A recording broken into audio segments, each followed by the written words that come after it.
Kaushik for doing this. He has hurt himself. He's heading out of home after 6 days and he's here. So thank you. This is new. Normally that's not my introduction. Normally it's about sugar, but but I'm good. It's a mix of adrenaline and ibuprofen, so it is nice. Super. So let's get started. It's great that we have you on this forum.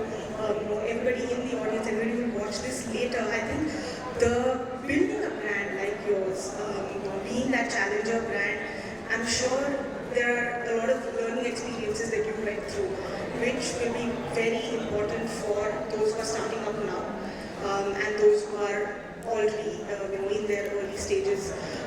So it's great that we have you, and I wanted to start with before sugar was that phase.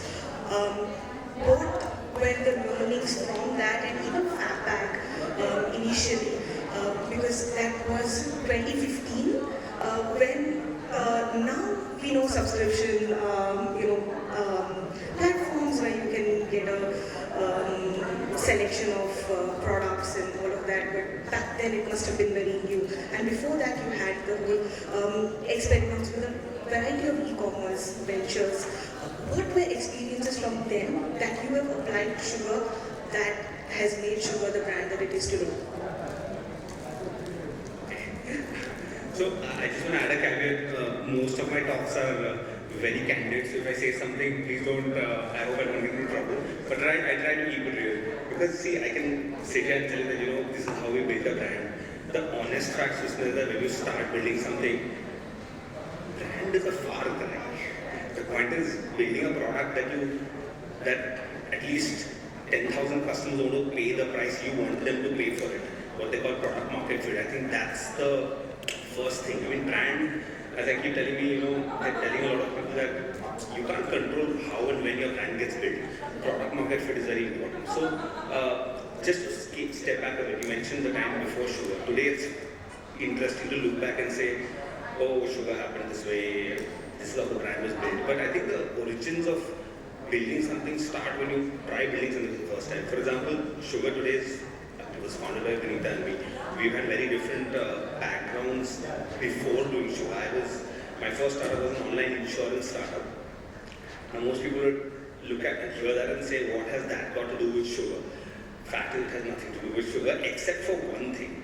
When we tried selling insurance online, our only objective was to bypass the middle layer. Agents who at times were guilty of misselling products. So reaching out directly to educate the consumers, which very interestingly, now it's called direct to consumer, but back then there was no direct to consumer. So for 2 years, 2008 to 10, I remember a friend of mine and I, we were running the startup.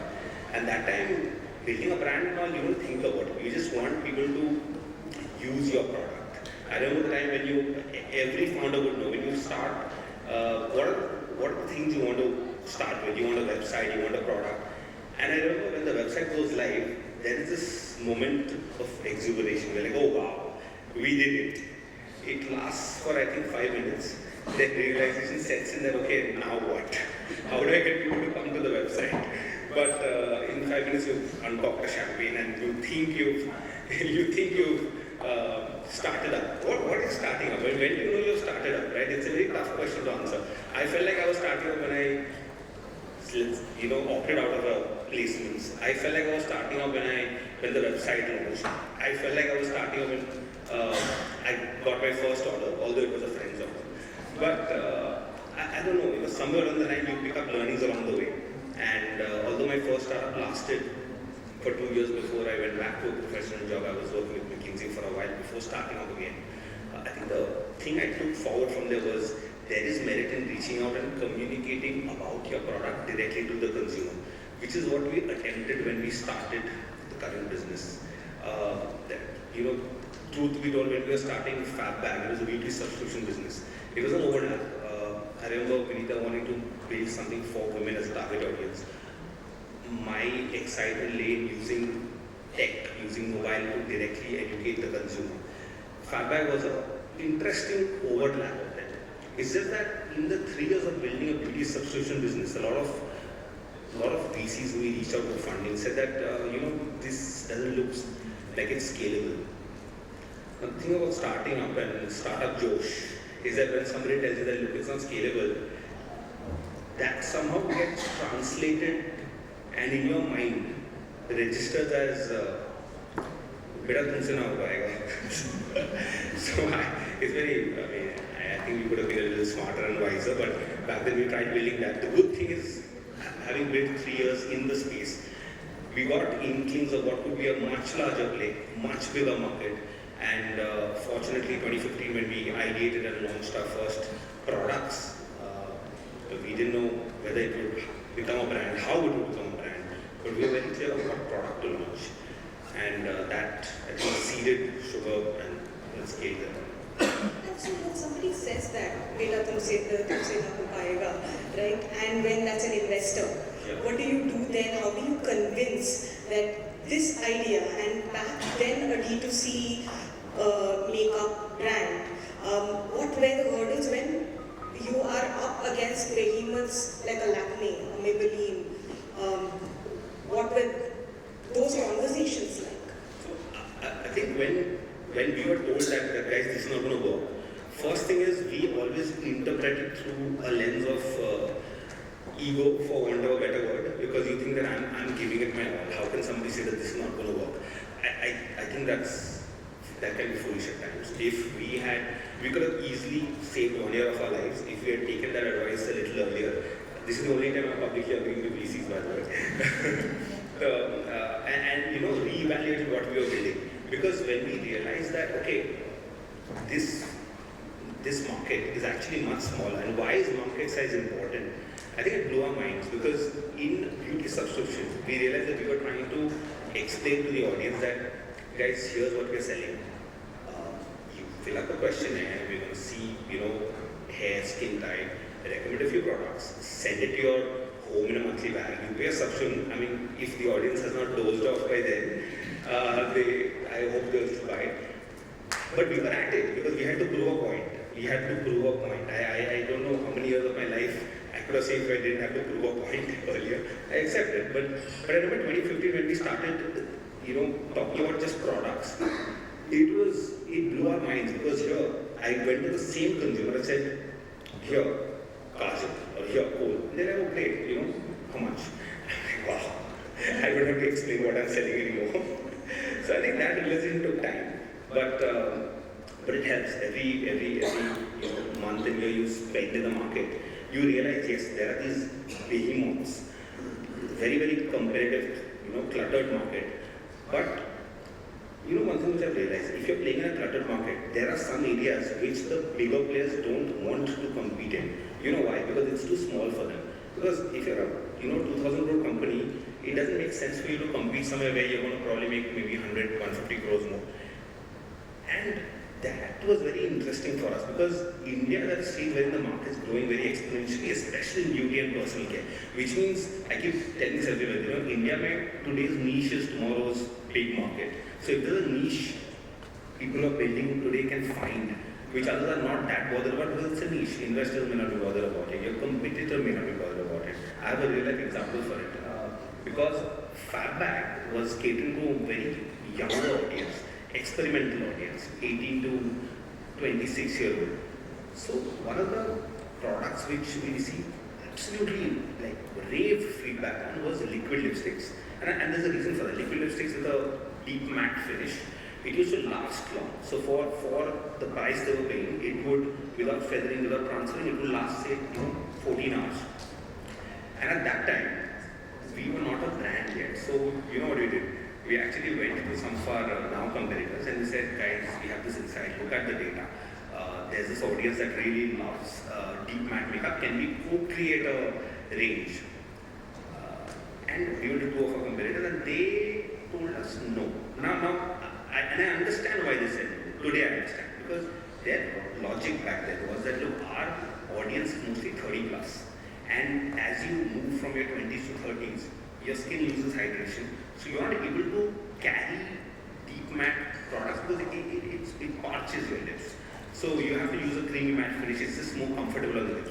And here the data was saying that, look, that is okay, but the 18 to 24-year audience, because the average age of makeup users was also, going younger and younger, they're like, yeah, but that's not our audience. We will antagonize our audience if you build that. They made perfect sense. But here was a gap which nobody wanted to address. That gap literally helped us, cross a 1 lakh homes and enter with a product, and that really put us on the map. So little things along the way, right? And so now at the stage that you are at as a brand, and being D2C, I guess digital marketing and online, every platform is crucial, right? But the game online is constantly changing, and almost the algorithm owns you, right? It's controlling you. At this juncture, how important is it therefore for you to say own that content distribution channel, and how do you reach out to this target audience of yours that's on these platforms, but maybe you are not able to reach out to them? So, the only thing I've learned is that today, whatever you're excelling at, you can't bank on that for too long, because either you lose the arbitrage and everybody else is going to crack the code, or the algorithm, as you said, will change. So, at the end of it, what we are selling is a funnel, right? The whole awareness, interest, desire, action. So, I think the way we look at it is that how do we build awareness? Because the idea is not to push sales through a discount, because somebody articulated very well today. Like in India, brands are actually purchased, chosen by consumers, not sold. Because eventually, for every product you sell, whether it is a Dettol Savlon or whether it is a Kohl Kajal, the consumers always have alternatives. So the consumer is choosing to buy your brand because it makes the consumer feel something about it, right? That feeling can be anything. It can be feeling of I'm worth this product, or that I'm saving money, whatever the feeling. So in that market, it is impossible to play a price game forever. Where you just have to be the consideration set of the audience. So when the person thinks that, okay, I've run out of maybe an eyeliner, I want to buy an eyeliner, do they think of your brand? I think that's what we wanted to solve for. And in that quest of building awareness, as a startup brand, what do you have? You don't have television, print, radio, nothing. So I think we were a little fortunate that at that time, the Instagram algorithm wasn't still as brutal. So we took an early call and said, let's just try to dominate this space, because I can say that because it's strategically important, but the fact is all thak. We didn't have television, we didn't have celebrities. So we said, back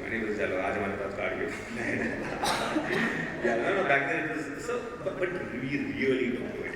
I'll tell you one thing which we did not do. It is so easy to get carried away and say that, hey, great, I have 100K followers right now. Let's start pushing offers. So I have a theory on this. When somebody is following you on Instagram, they are giving you a right to barge into their news feed, in their Instagram feed. Now, if somebody is giving you the right to barge into your feed, you can't abuse that trust by pushing offers all the time. I mean, when I'm scrolling Instagram, I don't want to see, offers all the time, because let's face it, if I have to shop, I go to Amazon, Flipkart, I don't go to Instagram and I have to shop. That's not how the habit has been built.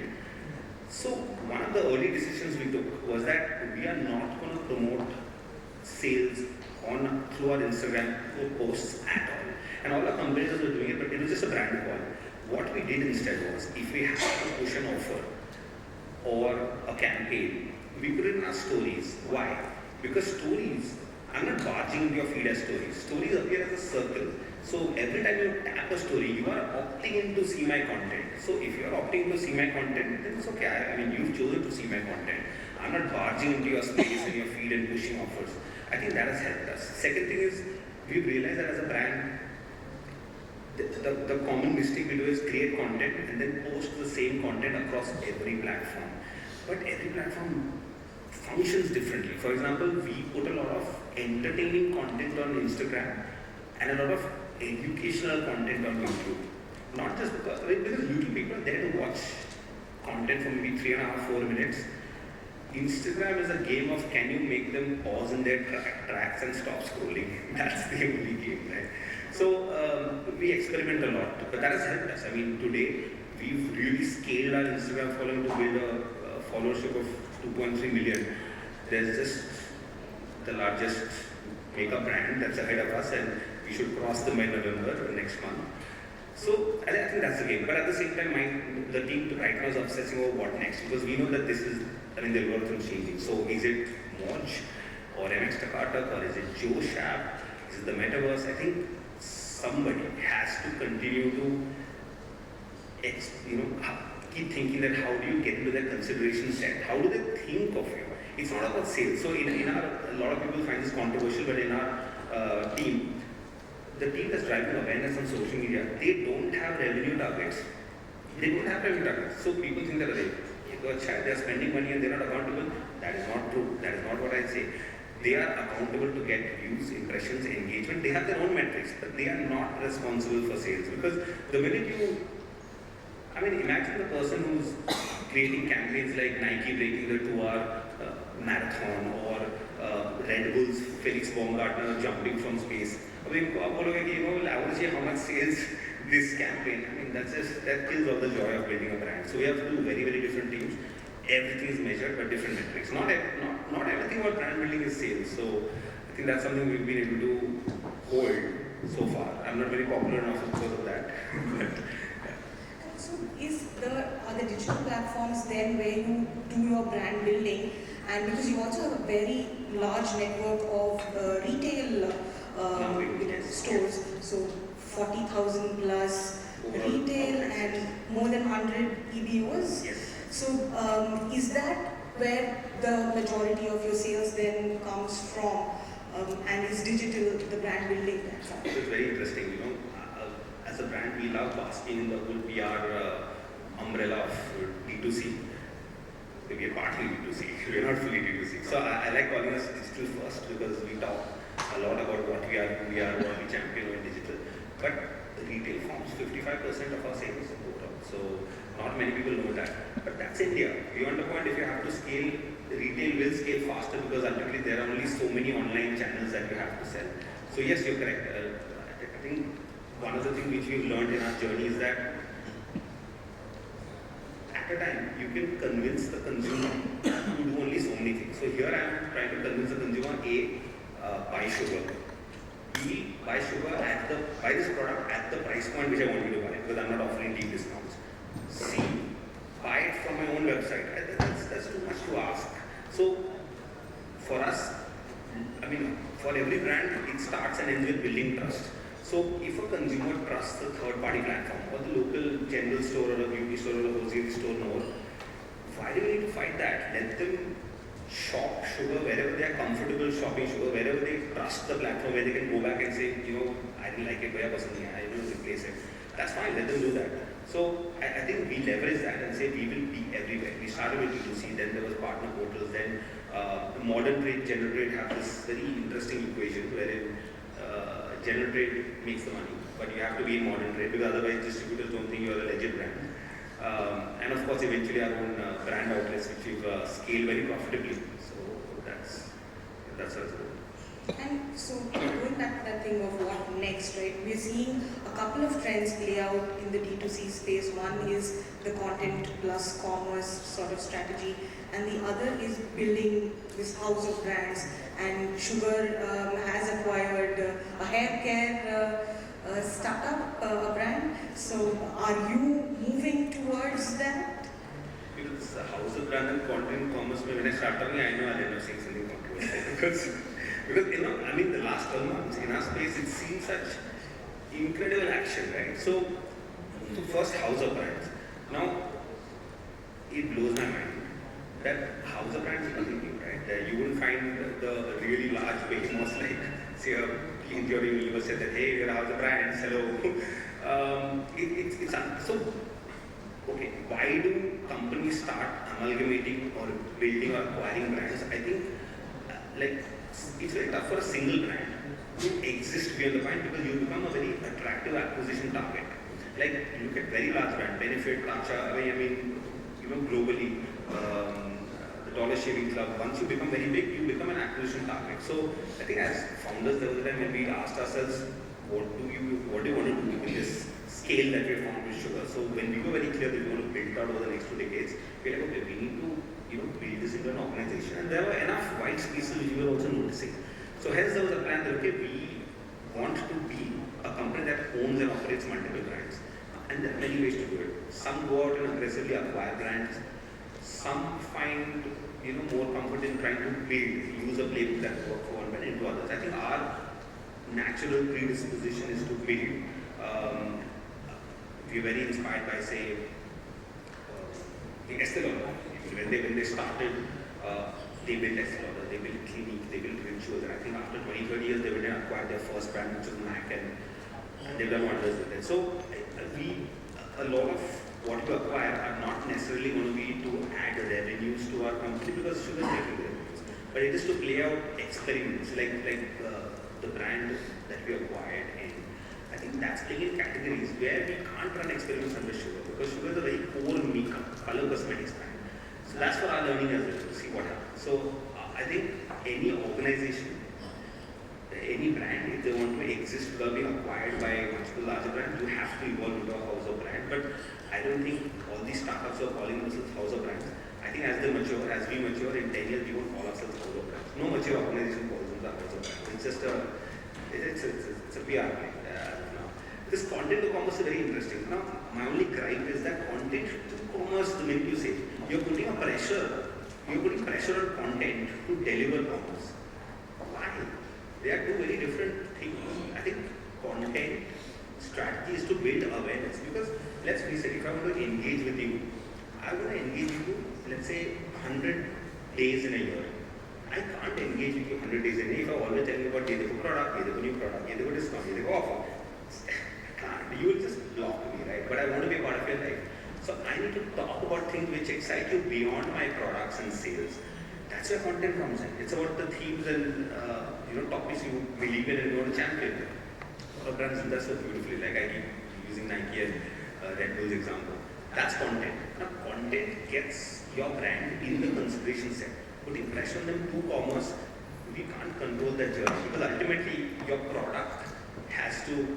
Product, that's where the proof of the pudding lies, right? You can do all the content, but if your product doesn't sell, if your customer doesn't think there is value for money or it's a good product, they will not purchase it. So, I think in brand building, content has its own place. Commerce, of course, has to be there, otherwise there's no brand. So, but this whole, reading many articles of how content will lead to commerce, I think our stand is that we are also looking and observing. As soon as there's any concrete numbers or case studies about how that actually happened, we'll probably learn from that. But as of now, we are treating that as very separate. And one last question I had for you is, I remember watching your TEDx talk. I'm sorry for taking away 18 minutes of your life. That was too long. No, but a valid point you made was that you set yourself goals that seemed unachievable at that point. And then if you failed, it was fine. I mean, nobody really expected you to achieve it. But then that at least gave you that, that's something I would like to go for. So for Sugar, as a brand, as you stand today, what's that unachievable goal that you set for yourself? So, yeah, I think we're all guilty of sometimes setting goals which somewhere in our mind we know, ye to ho jayega. I'm going to make it, and I'm going to bask in the glory of achieving that. But beyond that, you realize you're not doing yourself. So for Sugar, I think there's a very, at least within the company, there's a clearly communicated goal that by FY25, we want to file our DRHP and take the company public. We want to cross, like the single brand should be India's #1 color cosmetics brand. And I say that because, when we travel abroad, I see a lot of these places, there are these, counter, they have these stickers for Maybelline. Because globally, that's, and they say, the world's #1 color cosmetics brand. I think it's amazing to call yourself worlds is a longer dream of the world. I think India's largest color cosmetics brand is attainable, and it is not something which we had a clear roadmap to maybe over 2 to 3 years back. But that's something I think we want to push ourselves to achieve over the next 2 to 3 years. I think sometimes we put pressure and say that I want to get there, I want to get there in the next 12 months. We are a bit more thoughtful about how we want to build the company. Since there is a goal of taking the company public, we don't have the liberty of making or stomaching deep losses as we continue to scale. But I think 2 to 3 years is a good horizon. The retail is scaling well, the brand is scaling well, there's a lot of brand love. And the one lever which we've not been able to access for like the first 5 years of the brand, which is television, and that's finally being unlocked. So fingers crossed. So. With Ranveer Singh, yes. Yes, there's a huge backstory behind that, but yeah, fingers crossed. So early reactions have been great. So, any questions? I see one as well.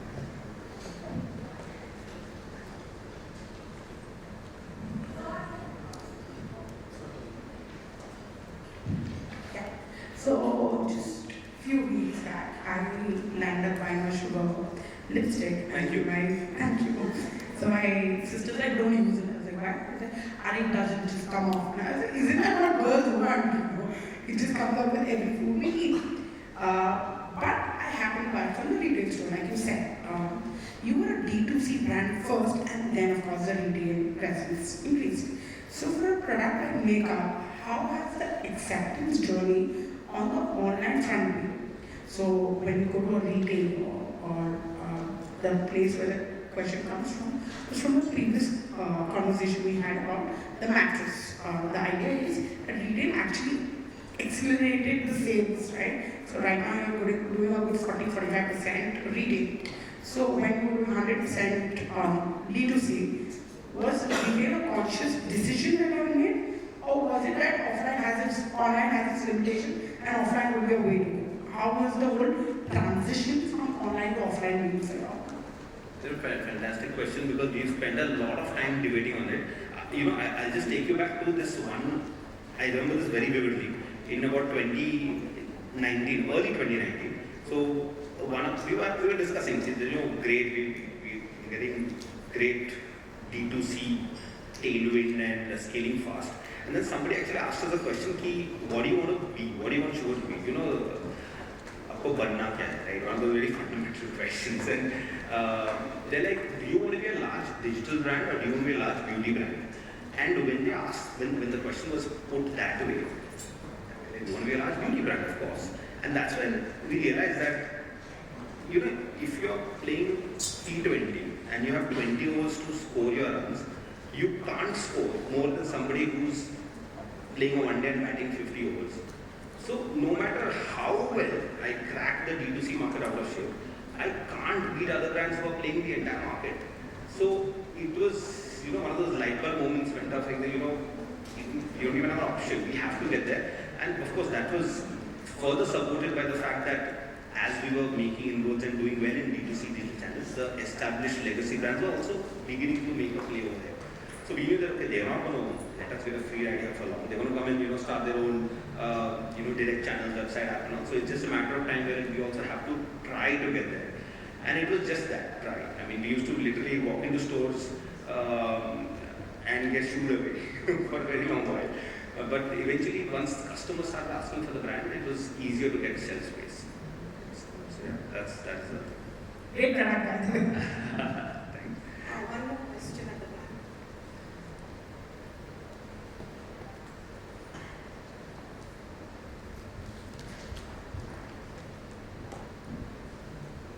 Hi.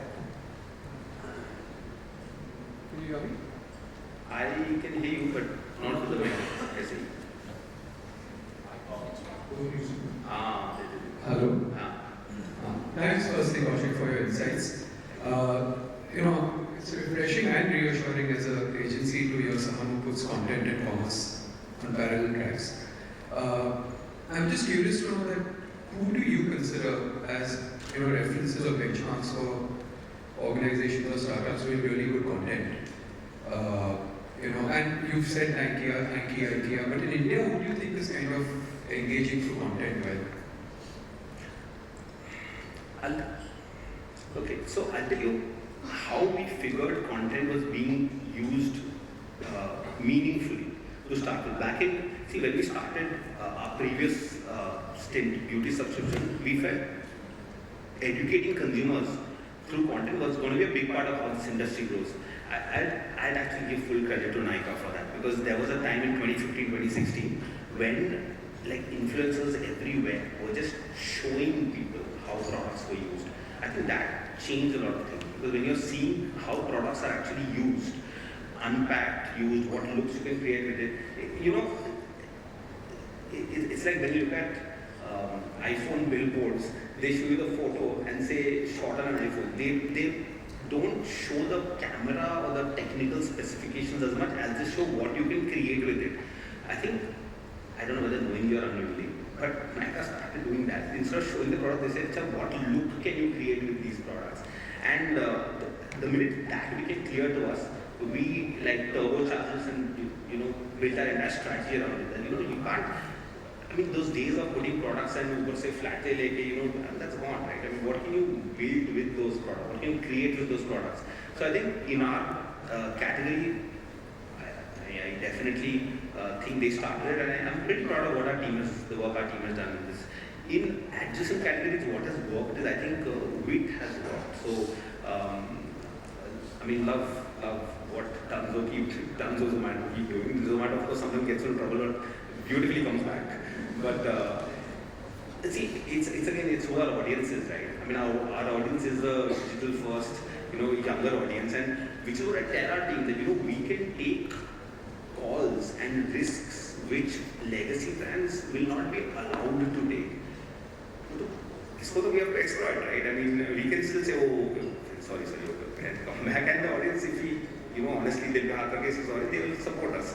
Legacy brands can't do that, because they will be in trouble. Like global HQ will call them and say, we need some people to get fired and all that. So I keep reminding the team that, okay, we have scaled, but we should still keep the startup DNA and try to push content, and content copy. It's very, very meaningful, very, very meaningful for us. It's been a very cool part of our years. Thank you, Kaushik. We are out of time. I'm sure there are quite a few questions, but we are out of time between you and your lunch. So, I'm sure Kaushik will spend maybe a few minutes, and we can catch up with him outside. Thank you very much. Amazing that all of you actually came back after you were out, and the session started a bit later. Thank you. Thanks for having me. I just have one question. Sorry, just a quick one. Hey, by the way, I love this. End with sliding. That's how startups. So congratulations, you did a super. The question is, you started out 5, 7, 8 years ago, like you said, with a large global Indian brands, right? Yes. Exact Mail, L'Oreal. Now that you are a large mega brand with kick-ass things, what is your 2 bits to people that want to start a cosmetic brand today? With the party should be that is my 2 bits. I keep telling people that people think, oh, we missed the bus.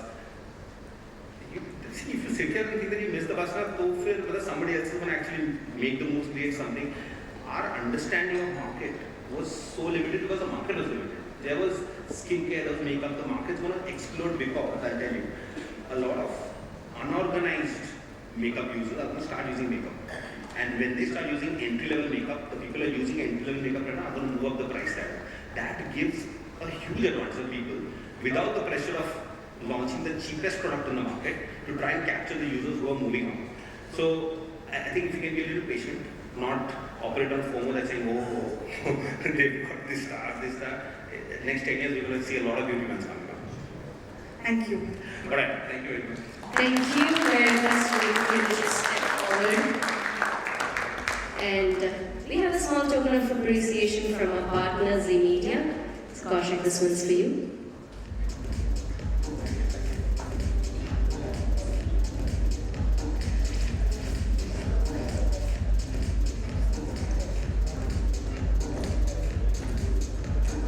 Can I request both of you to just be here for a picture?